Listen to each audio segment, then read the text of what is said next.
नमस्कार दोस्तों, आज बात करेंगे टैक्स प्लानिंग के बारे में। फाइनेंशियल ईयर 24-25 का टैक्स प्लानिंग कैसे करेंगे। इसकी आईटीआर असेसमेंट ईयर 25-26 में जाएगी, जो कि मार्च 25 के बाद जून जुलाई में आप आईटीआर फाइल करेंगे। लेकिन उससे पहले आपको टैक्स प्लानिंग करना बहुत ज़रूरी है।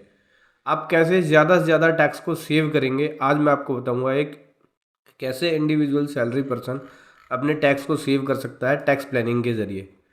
बहुत कुछ समझने को मिलेगा, बहुत कुछ सीखने को मिलेगा इस वीडियो के अंदर। उससे पहले बताना चाहूँगा दोस्तों, जो भी भाई बंधु मेरे चैनल पे पहली बार है, इस वीडियो को पहली बार देख रहे हैं, जिन्होंने अभी तक सब्सक्राइब नहीं किया, सब्सक्राइब कर लीजिए। साथ ही साथ बेल आइकन पे भी क्लिक कर लीजिए ताकि इस तरह का कंटेंट आपको मिलता रहे। तो दोस्तों, टैक्स प्लानिंग का जो सबसे पहला स्टेप होता है वो राइट टैक्स रिजीम को सेलेक्ट करना। जैसा कि आप सभी जानते हैं, इनकम टैक्स में दो रिजीम है, ओल्ड टैक्स रिजीम और new tax regime. Old tax regime exemption और डिडक्शंस मिल जाती है ओल्ड टैक्स रिजीम में, और न्यू टैक्स रिजीम में कोई भी डिडक्शंस और एग्जेम्पशन नहीं है। इसमें टैक्स का रेट कम हो जाता है, लोअर टैक्स का आपको बेनिफिट मिल जाता है। ठीक है, तो दोनों के रेट के बारे में समझ लेते हैं।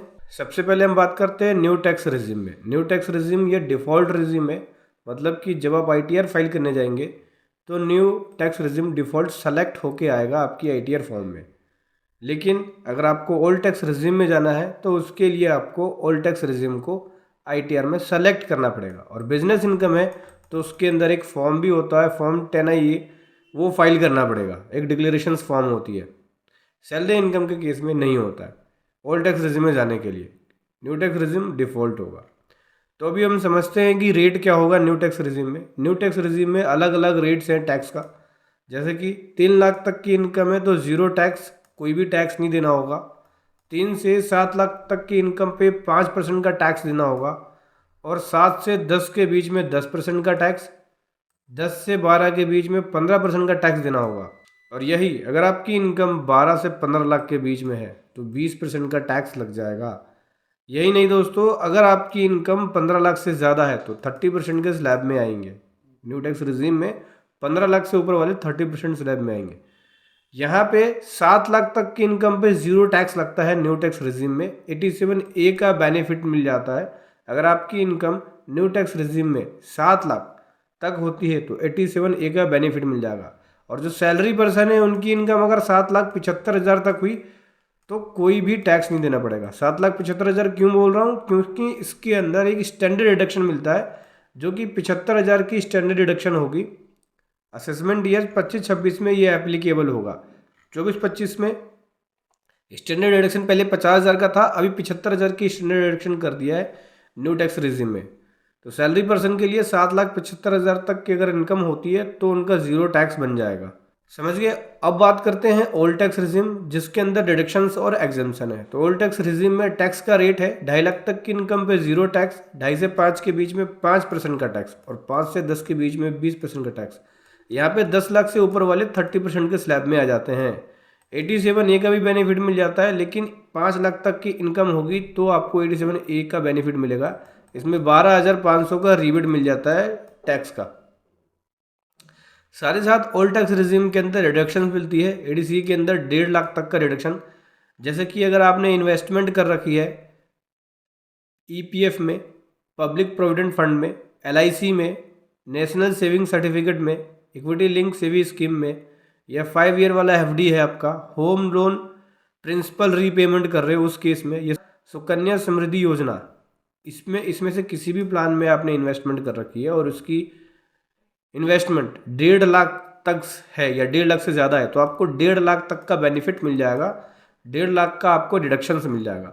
साथ ही साथ 80D में हेल्थ इंश्योरेंस का बेनिफिट मिल जाता है, जैसे 25,000 का सेल्फ का और 50,000 का पेरेंट्स का मिल जाता है। ठीक है, 5,000 का प्रिवेन्यू हेल्थ चेकअप ले सकते हो आप। तो लगभग 75,000 के आसपास का आपको यहाँ पर डिडक्शन मिल जाता है 80D में। लोन के अंदर हाउस लोन का इंटरेस्ट पे कर रहे हो, हाउस लोन लिया हुआ उसका इंटरेस्ट पे कर रहे हो तो आपको 2 लाख तक का डिडक्शन इंटरेस्ट का मिल जाता है ना, 2 लाख का डिडक्शन यहाँ मिल गया आपको। इसके अलावा HRA, leave travel allowance, standard deduction 50,000 का अलग से मिलेगा। साथ ही साथ 80E का डिडक्शन से, 80G का डिडक्शन से, तो कुल मिला के यहाँ पर जो डिडक्शंस होती है वही 4-5 लाख तक की डिडक्शंस बैठ जाती है। तो आपकी 9-10 लाख तक की इनकम ओल्ड टैक्स रिजीम में बन जाती है। अगर आपकी इन्वेस्टमेंट है तो आपके लिए बेस्ट है कि आप ओल्ड टैक्स रिजीम लो। अगर आपकी इन्वेस्टमेंट नहीं है और इन्वेस्टमेंट बहुत कम है तो आपका बेनिफिट है कि न्यू टैक्स रिजीम में रहो। जब इन्वेस्टमेंट कम है तो आपको यहाँ पे ज़्यादा टैक्स सेव करने को मिलेगा। और अगर आपकी इन्वेस्टमेंट है इन सभी स्कीम्स के अंदर तो आप ओल्ड टैक्स रिजीम में ज़्यादा टैक्स को सेव कर सकते हो। इसके बाद न्यू टैक्स रिजीम में और अलग बेनिफिट क्या होगा, जैसे कि मैंने बताया 75,000 का रिडक्शन आपको स्टैंडर्ड रिडक्शन मिल जाएगा न्यू टैक्स रिजीम में। साथ ही साथ अगर एम्प्लॉइज एनपीएस कॉन्ट्रीब्यूशन है 80CC2 का तो उसका भी डिडक्शन आपको मिल जाएगा, उसका बेनिफिट मिल जाएगा न्यू टैक्स रिजीम में। ईपीएफ या पीपीएफ है उसका मेच्योरिटी अगर मिलता है आपको तो वो टैक्स फ्री रहेगा न्यू टैक्स रिजीम के अंदर। एडिशनल टैक्स सेविंग टिप्स ये है कि आप एनपीएस के अंदर अगर आप इन्वेस्टमेंट करते हो तो 80CC1B का आपको रिडक्शंस, मतलब 80C का 1.5 लाख तो मिलता ही मिलता है, 50,000 का आपको अलग से रिडक्शंस मिल जाएगा, ठीक है, ओल्ड टैक्स रिजीम के अंदर। एम्प्लॉइज बेनिफिट्स होते हैं जो टैक्स फ्री कंपनी प्रोवाइड कराती है, उनको भी ले सकते हो आप, उसका बेनिफिट ले सकते हो। साथ ही साथ आप इन्वेस्टमेंट कर सकते हो टैक्स फ्री इंस्ट्रूमेंट में, जैसे पीपीएफ या ईपीएफ में जो टैक्स फ्री होते हैं, या सर्विंग गोल्ड बॉन्ड्स के अंदर, या यूलिप्स प्लान में जो टैक्स फ्री होती है, ठीक है। इसके अलावा आप क्या कर सकते हो, अपनी इनकम को कैलकुलेट करके टैक्स को कैलकुलेट कर सकते हो, ये चेक कर सकते हो कि आपका पूरा टीडीएस जमा हुआ है कि नहीं। साथ ही साथ अगर कोई एडवांस टैक्स की लायबिलिटी आपके ऊपर आती है, जैसे कि 10,000 से ऊपर का टैक्स बन गया आपका, तो आपके ऊपर एडवांस टैक्स की लायबिलिटी बन जाएगी। तो अगर आपको लगता है कि सैलरी इनकम के अलावा मेरी और भी इनकम है, जैसे capital gain income, stock market, short term long term capital gain, crypto income, gaming income या अदर सोर्स से इनकम जैसे इंटरेस्ट इनकम, डिविडेंड इनकम, इन सभी को मिला के आपका टैक्स बन सकता है, तो आप एडवांस टैक्स जमा करा लो, जिससे आपका जो इंटरेस्ट लगेगा आईटीआर फाइल करते वक्त वो इंटरेस्ट बचा लोगे आप। 234B और 234C के अंदर इंटरेस्ट कैलकुलेट होता है, ये आप टैक्स बचा लोगे, इंटरेस्ट बचा लोगे अगर आप एडवांस टैक्स जमा करा लेते हो तो। साथ ही साथ आपको आईटीआर टाइमली फाइल करनी होती है, 31 जुलाई 25 से पहले फाइल कर लो, जिससे आप जो लेट फीस लगने वाली है वो बचा लोगे, ठीक है। 5 लाख से ऊपर इनकम पे 5,000 का लेट फीस लग जाता है, 5 लाख से कम की इनकम है तो उस केस में 1,000 रुपये की लेट फीस लगती है, तो जो लेट फीस वगैरह है वो भी आप बचा सकते हो, ठीक है। तो इस प्रकार से आप दोस्तों टैक्स प्लानिंग कर सकते हो। टैक्स प्लानिंग करना एक प्रोफेशनल वर्क है, इसमें आपको बहुत सारी चीज़ें देखनी पड़ती हैं, इनकम टैक्स एक्ट के हिसाब से सारे सेक्शंस और लॉ देखने पड़ते हैं। तो अगर आपको नहीं पता तो किसी प्रोफेशनल की हेल्प लो, ताकि आप अच्छे से टैक्स प्लानिंग कर सको। साथ ही साथ आप हमारे पेड प्रोफेशनल सर्विसेज भी ले सकते हो टैक्स प्लानिंग का। पेड प्रोफेशनल सर्विसेज का लिंक वीडियो के डिस्क्रिप्शन में है दोस्तों, जहाँ पे आपको बेस्ट प्रोफेशनल्स के द्वारा ये सर्विसेज दी जाती है।